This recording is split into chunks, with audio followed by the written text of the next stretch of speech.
यहाँ पर मैं भाई साहब के घर पहुँच गई थी और मैं सामान लेकर ऊपर जा रही थी। अंदर जाकर हम सब ने बैठ के खूब आराम से बातें करी, फिर उसके बाद राखी बांधी। तो यहाँ पर सब बैठ के बातें कर रहे थे। चलिए मैं सबको आपसे मिलवाती हूँ। भाई साहब का ये बड़ा बेटा है, इसका नाम कोविद है। और ये सामने दीदी बैठी हैं, ये गंज बासौदा में रहती हैं। श्रेष्ठा बैठी है इनके पास में। और ये देखिए ये है अंशुल, और अभी कुछ महीने पहले इसकी शादी हुई है, ये न्यूली मैरिड है। तो देखो दोस्तों, ये है हमारी बहू रानी और ये है कोविद और ये आकांक्षा। इन लोग को राखी बांधनी है, अभी राखी नहीं बंधी है। और ये है इनका नन्हा सा राजकुमार। हाँ, ये हमारा पोता और ये मेरे बहू बेटे हैं दोनों। आप लोग को बताना कि मैं सास लगती हूँ कि नहीं। और देखो ये है उससे छोटा, ये है छोटा वाला। देखो ये है जतिन, अंशुल। इससे मैंने पहले आपको मिलवा दिया है वैसे। देखो सामने बैठी है दीदी और ये है अन्नपूर्णा दीदी। और ये सामने बैठी है बड़ी भाभी, सबसे बड़ी भाभी है परिवार में। और ये इनका बेटा है ऋषि इधर साइड में। और ये है इधर साइड में आकांक्षा के भैया, ये टीका करवाने आए हैं। और बाकी मैं आप लोग को धीरे धीरे मिलवाती जाऊंगी सब लोगों से, और फिर ब्लॉग आएगा तब आप देखिएगा। यहाँ पर हमने राखी बांधनी शुरू कर दी थी और शुरुआत दीदी ने करी, क्योंकि दीदी बड़ी हैं। तो पहले मैंने कहा दीदी आप ही राखी बांधिए, और एक एक करके दीदी राखी बांधती जा रही थी। और हाँ, यहाँ पर मैं ये बताऊँगी कि हम लोग इनकी बुआ हैं, इसलिए इनको राखी बांध रहे हैं। ये भतीजे हैं मेरे, और शुरू से इनको राखी बांधी, और इनके यहाँ बहन नहीं है, इसलिए हम लोग ही शुरू से इनको राखी बांधते आए हैं। और ख़ासकर मैंने तो इनको बचपन से ही राखी बांधी है, कोविद को और जतिन को। और ये देखिए इनका प्यारा सा बेटा, इतना बहुत सुंदर बेटा है ये, इसका नाम संकल्प है। और ये अपनी चाची की गोदी में बैठा है। और ये दोनों न्यूली मैरिड कपल हैं अभी। और देखिए श्रेष्ठा राखी बांध रही है, ये ऋषि है और श्रेष्ठा, ये दोनों भाई बहन लगे। तो श्रेष्ठा ने इसको राखी बांधी। और ये अन्नपूर्णा दीदी के भी कोई बेटी नहीं है, तो इसलिए श्रेष्ठा इनको राखी बांध रही थी। तो आगे देखिए इसने पैर छुए, और देखिए दोनों की एज में कितना अंतर है। श्रेष्ठा इससे काफ़ी छोटी है, और ये छोटी सी बहन और बड़े से भाई।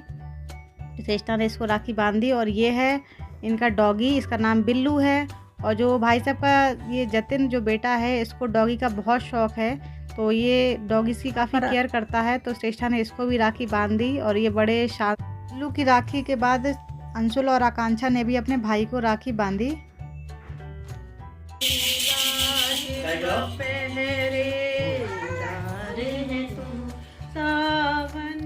ये मीठा सा गाना अन्नपूर्णा दीदी गा रही हैं, और इनकी आवाज़ काफ़ी सुरीली है, बहुत अच्छा गाती हैं दीदी।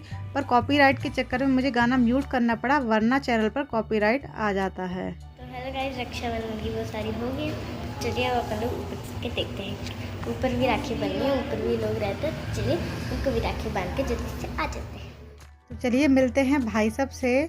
और ये बड़े भाई साहब का घर है, और ये देखिए छोटे भाई साहब हैं, ये मथुरा में रहते हैं, यहाँ पर टीका कराने के लिए आए थे। और ये हैं राकेश भाई साहब। और यहाँ पर मैं टीका कर रही थी, और जो बाहर से आपको 5 मंजिल जो घर दिखाया था वो इन्हीं का था, पूरा घर इन्हीं का है, 5 मंजिल है वो घर। और यहाँ पर हम लोगों ने ढेर सारी बातें करी। और भाई साहब से मैं काफ़ी छोटी हूँ, तो काफ़ी दिनों बाद भाई साहब से मिलना हुआ था। और यहाँ पर मैं भाई साहब का टीका कर रही थी, फिर मैंने भाई साहब को बांधी राखी। भाई साहब ज़्यादा मीठा नहीं खाते हैं, थोड़ा बहुत ही मीठा लेते हैं। और ये जो बराबर में भाई साहब बैठे हैं, ये इनके छोटे भाई हैं, इनका नाम है राजेश भाई साहब। तो बस यहाँ पर हम काफ़ी सारी बातें कर रहे थे। और वहाँ मेरी दीदी का फ़ोन भी आ गया था कि वो घर पर आ गई थी, तो इसलिए मुझे टीका करके यहाँ राखी बांध के जल्दी वापस भी जाना था। यहाँ मैंने भाई साहब को नारियल दिया, क्योंकि दीदी ने कहा था कि वो ज़्यादा देर रुकेंगी नहीं। और यहाँ पर देखिए मैं छोटे भाई साहब को टीका कर रही हूँ, और भाई साहब को मेरी लाई हुई राखी बहुत अच्छी लगी थी। और यहाँ पर वो यही बता रहे थे कि मधु राखी बहुत अच्छी लेके आई है। तो बस यही हम बात कर रहे थे, क्योंकि दीदी को गुड़गांव वापस जाना था, तो दीदी ने कहा था वो ज़्यादा देर रुकेंगी नहीं, तो इसीलिए मैं राखी बांधकर हम लोग जल्दी चले गए।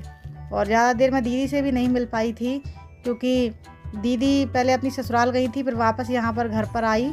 तो देखिए यहाँ मैंने भाई साहब को नारियल दे दिया, और यहाँ पर श्रेष्ठा राखी बांध रही थी। ये है भाई साहब का बेटा पुनीत, और फिर श्रेष्ठा ने कौशल को भी राखी बांधी थी। और भाई साहब का बेटा शोभित भी है, और वो मुझे नहीं मिल पाया था, इसलिए मैंने उसकी राखी और रूमाल घर पर ही रख दिया था। देखिए श्रेष्ठा यहाँ आरती कर रही है, और यहाँ पर देखिए हम निकल गए घर के लिए। और चलिए थोड़ा सा मैं आपको नोएडा शहर दिखाती हूँ। तो ये है मेट्रो स्टेशन, और यहाँ देखिए मेट्रो स्टेशन है, ये 101 है सेक्टर। तो यहाँ से आप आगे के लिए मेट्रो ले सकते हैं। और मेट्रो की जो सवारी होती है, सफ़र होता है, वो काफ़ी अच्छा होता है, काफ़ी आरामदायक सफ़र होता है मेट्रो का। और चलिए फिर मैं आगे आपको और भी दिखाती हूँ। ये सामने दिख रहा है आपको मेट्रो का पुल, यहाँ से मेट्रो जाती है।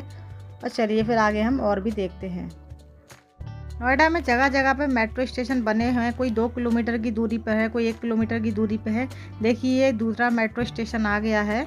तो आप कहीं से भी आगे के लिए मेट्रो ले सकते हैं। और काफ़ी अच्छी सवारी होती है मेट्रो की, काफ़ी आरामदायक होती है। और देखिए सामने ये मल्टीप्लेक्स बिल्डिंग आ गई हैं। और मैं आपको ये दिखाती हूँ। मुझे तो ये जो बिल्डिंग है, सामने से जब इन्हें देखते हैं तो ऐसा लगता है जैसे किसी ने थर्माकोल की बिल्डिंग बना दी है, क्योंकि ये इनकी इतनी ज़्यादा हाइट है। कोई 30 मंजिल की है, कोई 40 मंजिल की है। तो मुझे तो बिल्कुल ऐसा लगता है जब सामने से इनको देखते हैं कि जैसे ये थर्माकोल का हम स्ट्रक्चर बनाते हैं ना, उसी टाइप की लगती है। देखिए सामने किसी बिल्डिंग का कंस्ट्रक्शन भी चल रहा है। तो आप इनकी हाइट देखिए, बहुत ज़्यादा इनकी हाइट है। और यहाँ पर आकर ऐसा लगता है जैसे कि हम किसी बिल्डिंग्स के शहर में आ गए हैं, क्योंकि चारों तरफ यही दिखाई देती हैं बिल्डिंग्स। तो मुझे तो ऐसा ही फील होता है। और आगे देखिए हम आ गए थे और घर की तरफ हम बढ़ते जा रहे थे। देखिए एक और बिल्डिंग आ गई है, तो मैं आपको दिखाती जा रही थी। और मुझे दीदी से मिलने की जल्दी थी, क्योंकि वो ज़्यादा देर के लिए नहीं रुकी थी। नोएडा से गुड़गांव जाना था उन्हें, और गुड़गांव जाने में भी 3 घंटे लग जाते हैं। तो इसीलिए उन्हें भी जल्दी निकलना था, क्योंकि रात होने लगी थी। और वहाँ पर आके दीदी ने तैयारी कर ली थी, घर पर खाना वाना बनाने में दीदी लग गई थी। और आपने अगर महेश योगी का नाम सुना हो, महर्षि महेश योगी का नहीं सुना हो, तो गूगल पे सर्च कर लीजिएगा। ये यहाँ पर उन्हीं का आश्रम है। और देखिए मैं आपको दिखाती हूँ अपना पहला स्कूल, जहाँ से मैंने अपनी स्कूल की शुरुआत की थी। ये CBSE बोर्ड का स्कूल है, और आज भी यहाँ पर स्कूल चलता है। और ये उसी की बिल्डिंग है। तो मैंने कहा रास्ते में पड़ रहा है, तो मैंने इसको दिखाया आप लोगों के लिए। और महर्षि महेश योगी के बाद ज़रूर आप गूगल सर्च करिएगा, उनके नाम की यूनिवर्सिटी भी है। ये देखिए है पिंक ऑटो, और जो कि यहाँ पर नोएडा में चलाया गया था लेडीज़ की सेफ्टी के लिए। तो ये हमें मिला पिंक ऑटो। और यहाँ पर हम ट्रैफिक जाम में फंस गए थे, और ट्रैफिक जाम होना तो यहाँ पर आम बात है। और आगे मैं आपको दिखाती हूँ, ये जो सामने आपका ब्लू कलर का गेट दिख रहा है, ये है नोएडा में CRPF। और ये ऑन रोड ही है, रास्ते में था तो मैंने आप सबको दिखाया। और लीजिए हम बढ़ते जा रहे हैं। और देखिए मैं घर पहुंच गई, और घर पे जाकर मैंने दीदी से और जीजा जी से सबसे मुलाकात की। और यहाँ पर मैंने की जीजा जी से नमस्ते, और मैंने उनसे यही कहा कि आपने मुझे पहले क्यों नहीं बताया कि आप लोग आने वाले हैं। तो बस यही मैं उनसे बात कर रही थी। और देखिए ये है हमारी फैमिली, बहुत सिंपल सी फैमिली है। सब वेल क्वालिफाइड हैं, वेल सेटल्ड हैं, पर फिर भी सब सिंपल रहते हैं। ये है मुझसे बड़ी दीदी, और ये है जीजा जी, ये गुड़गांव में रहते हैं। सामने पिताजी मम्मी बैठे हैं। और बस दीदी यहाँ हाय कर रही थी। और सब लोग यहाँ पर पूड़ी कचौड़ी और पनीर की सब्ज़ी की उन्होंने तैयारी कर ली थी, तो वो मैंने बना दी थी जल्दी से। और साथ में आलू टमाटर की सब्ज़ी बनाई थी दीदी ने, रायता बनाया था। और फिर दीदी को जल्दी जाना था, तो दीदी और जिया जी खाना खा के निकल गए थे। और बस मैं ज़्यादा उनसे मिल नहीं पाई थी, बस 1 घंटा ही मिल पाई थी, क्योंकि शाम हो रही थी। और ऐसे ही हमने अपना रक्षाबंधन मनाया। आप सबको कैसा लगा मुझे ज़रूर बताइएगा, कैसे आप सबको मेरी फैमिली लगी तो मुझे ज़रूर बताइएगा। और आप सब ने कैसा मनाया वो भी मुझे बताइएगा। और देखिए लास्ट में दीदी की हमने और एक पिक ली, और श्रेष्ठा आ गई। ये है दीदी का बेटा भव्य।